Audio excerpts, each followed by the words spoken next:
नमस्कार दोस्तों। तो कैसे हैं आप सब। आशा है आप सब लोग अच्छे होंगे। अगर आप भी बीए के साथ या अदर किसी एग्ज़ाम के साथ आप यूपीएससी की तैयारी करना चाहते हैं तो ये वीडियो आपके लिए बहुत इम्पोर्टेंट है। क्योंकि अगर आप यूपीएससी की तैयारी करना चाहते हैं और आईएएस बनना चाहते हैं तो आपको यह बात पता होना चाहिए कि हम लोगों को क्या क्या पढ़ना है। फॉर एग्ज़ाम्पल, अगर आपको कहीं पर जाना है लेकिन आपको यह नहीं पता कि कौन सा रूट कहाँ पर जाता है तो आप लोग बीच में भटक जाएंगे। तो ठीक उसी प्रकार यूपीएससी का एक बुक होता है कि इसमें कौन कौन सा बुक पढ़ना होता है। मैं आपको बहुत अच्छे तरीके से समझाने वाला हूँ। अगर आप भी चैनल पर नए हैं तो चैनल को सब्सक्राइब जरूर करिएगा एंड आप कमेंट बॉक्स में ड्रीम आईएएस जरूर लिखिएगा। एक बात और, मैंने कुछ दिन पहले एक पोल किया था कि क्या आप लोग इंग्लिश पढ़ना चाहते हैं, तो आप लोगों ने कहा था इसी चैनल पर अंग्रेजी पढ़ना है। तो आप लोग बताइएगा इसी चैनल पर अंग्रेजी पढ़ना चाहते हैं कि दूसरे चैनल पर, ठीक है ना। तो चलिए आज की इस वीडियो की शुरुआत करते हैं। तो चलिए सबसे पहले हम लोग देख लेते हैं कि आईएएस बनने के लिए कितना पढ़ें, मतलब कितना किताब पढ़ना होता है। आईएएस बनना है तो कितना किताब पढ़ना होगा आपको या हमको, कोई भी आईएएस बनना चाहता है। तो अगर आपको नहीं पता तो वीडियो को पूरा लास्ट तक जरूर देखिएगा। तो सबसे पहले मैं बता दूं आप लोगों को, जो हिस्ट्री होता है, हिस्ट्री को कई भागों में बांटा गया है क्योंकि हिस्ट्री इतना बड़ा है और इसको समझने के लिए छोटे छोटे पार्ट में इतिहास को बांटा गया है।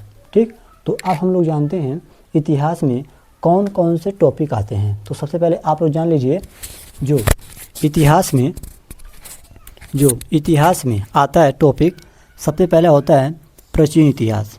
यहाँ से बताया जाता है कि मानव का विकास कैसे हुआ, ठीक ना। तो प्राचीन इतिहास, इसे इंग्लिश में कहते हैं एशियंट हिस्ट्री।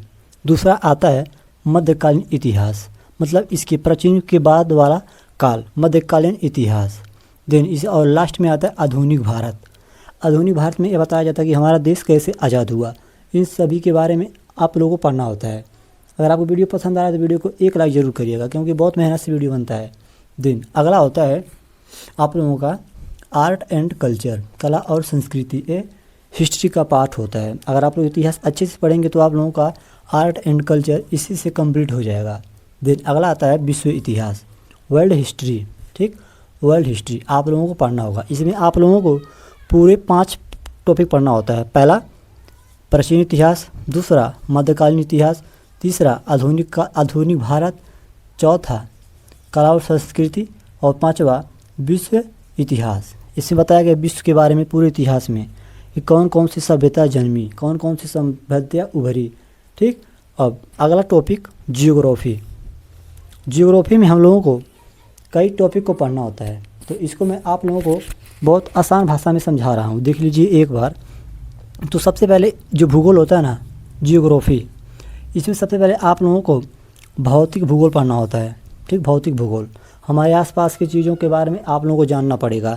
देन भारत का भूगोल, ठीक, भारत का भूगोल एंड पर्यावरण और पारिस्थितिकी। ठीक, इकोलॉजी एंड इन्वायरमेंट, इसमें आप लोगों को पर्यावरण के बारे में पढ़ना होता है कि कैसे सुनामी आती है, कैसे भूकंप आता है। ठीक, इन सभी के बारे में, पर्यावरण के बारे में आता है। कौन सी हवा कितनी अच्छी होती है। दूसरा है आपदा प्रबंधन, डिजास्टर मैनेजमेंट।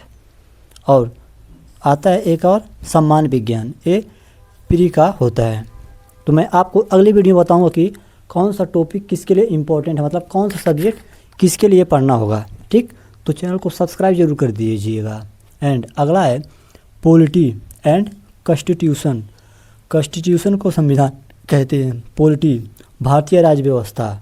ठीक, भारतीय राज्य व्यवस्था मतलब आप लोगों को कैसे सरकार बनती है। ठीक, संविधान के बारे में आप लोगों को पढ़ना है। नागरिकों को कौन कौन सा अधिकार है, ठीक, और क्या क्या इनको ड्यूटी दी गई, मतलब इनका कर्तव्य क्या है, इन सभी के बारे में आप लोगों को पढ़ना होगा अच्छे से। देन अगला है भारतीय समाज, मतलब जो इंडिया के सोशल लोग हैं, मतलब सोशल जस्टिस। एक होता है न्याय। ठीक, भारतीय समाज मतलब भारत के जितने भी लोग हैं वह कैसे हैं, इनका काम क्या, वह क्या काम करते हैं, इन सभी के बारे में आप लोगों को पढ़ना होगा। देन सामाजिक न्याय। सामाजिक न्याय का मतलब होता है अगर आपके साथ कुछ भी हो जाए, मतलब किसी का कांड कर दिया आप लोग, तो आप लोगों को कैसे न्याय दिया जाएगा एंड इसको कैसे न्याय दिया जाएगा, इनके बारे में आप लोगों को पढ़ना होगा सामाजिक न्याय में। आशा है आपको इतना समझ में आया होगा। ठीक ना, अगर समझ में आया तो वीडियो को लाइक एंड चैनल को सब्सक्राइब जरूर कर दीजिएगा। और अगर आप भी चाहते हैं कोई भी स्टूडेंट आईएएस बनना चाहता है तो इसके पास शेयर जरूर करिएगा, ठीक। अपने व्हाट्सएप ग्रुप पर शेयर जरूर कर दीजिएगा। देन शासन व्यवस्था, मतलब हमारे जो भारत में है उसकी शासन व्यवस्था कैसी है, इसकी काम करने की लोगों को शासन कैसे मिलता है, ठीक। कौन कैसे शासन कर सकता है, कौन सा अधिकारी क्या काम कर सकता है, ठीक। देन अगला नीति शास्त्र, इथिक्स। ये तो आपको पता होगा, GS 4 का पेपर है, इसमें 250 अंक आपको मिलता है एक ही पेपर से। देन बात करते हैं IR को हिंदी में कहते हैं अंतर्राष्ट्रीय संबंध। विदेशियों के साथ हमारा संबंध कैसा है, रूस के साथ, अमेरिका के साथ एंड अदर किसी कंट्री के साथ भारत का संबंध कैसा है। जिस प्रकार आपका संबंध किसी से अच्छा होता है, आपका संबंध किसी से कैसा है, ऐसे समझ लीजिएगा कि IR यही होता है। इंटरनल सिक्योरिटी, मतलब भारत के अंदर आंतरिक सुरक्षा, मतलब भारत के अंदर सुरक्षा कैसी है, ठीक। जो सोशल के लोग हैं, मतलब जो पीपल हैं, भारत के लोग हैं, इनको आंतरिक सुरक्षा कैसे प्रदान की जाती है, इसके बारे में आप लोगों को इसमें पढ़ना होता है। अर्थव्यवस्था, मतलब भारतीयों का इकोनॉमिक सिस्टम कैसा है, मतलब भारत में कैसे इकोनॉमिक सिस्टम आता है, मतलब कौन सा गरीब है, कितना अमीर है, कैसे पैसा आता है, कैसे जाता है, इन सभी के बारे में आप लोगों को अर्थव्यवस्था में पढ़ना होता है। एक लास्ट पेपर होता है निबंध मतलब एस्से। आप लोगों को कई टॉपिक दिया जाएगा, इसमें आप लोगों को निबंध लिखना होता है। मैं आपको फिर बता दूं, मैं अगला वीडियो जो बनाऊंगा इसमें बताऊंगा कि कौन सा टॉपिक किसके लिए पढ़ना है। मैं आपको कुछ यहाँ पर स्क्रीनशॉट दे दूंगा एक, तो इसको देख लीजिएगा। देन लास्ट आता है एक पेपर होता है इंग्लिश का कंपलसरी पेपर। चाहे आप किसी भी मीडियम से UPSC की तैयारी कर रहे हैं, लेकिन आपको एक पेपर इंग्लिश का देना होता है। अभी बात याद रखिएगा कि यह सब क्वालिफाइंग पेपर है, ठीक। क्वालिफाइंग पेपर हिंदी का होता है। अभी देखो, भारत के 8वीं अनुसूची में 22 भाषा दिया गया है, इसमें से किसी एक भाषा को चुनकर आप एग्ज़ाम को दे सकते हैं। एक इंग्लिश का पेपर होगा, एक हिंदी, तमिल या किसी अदर लैंग्वेज में आप दे सकते हैं। देन ये लास्ट पॉइंट आप लोगों को जो पता था कि करंट अफेयर किसके लिए तैयार करना है, करंट अफेयर दोनों के लिए तैयार करना है। जो आपके आसपास में घटना होती है इम्पोर्टेंट इंटरनेशनल की, इससे आप लोग करंट अफेयर को तैयार करिएगा। 1 से 2 साल का करंट अफेयर आप लोगों को UPSC में सक्सेस दिला सकता है।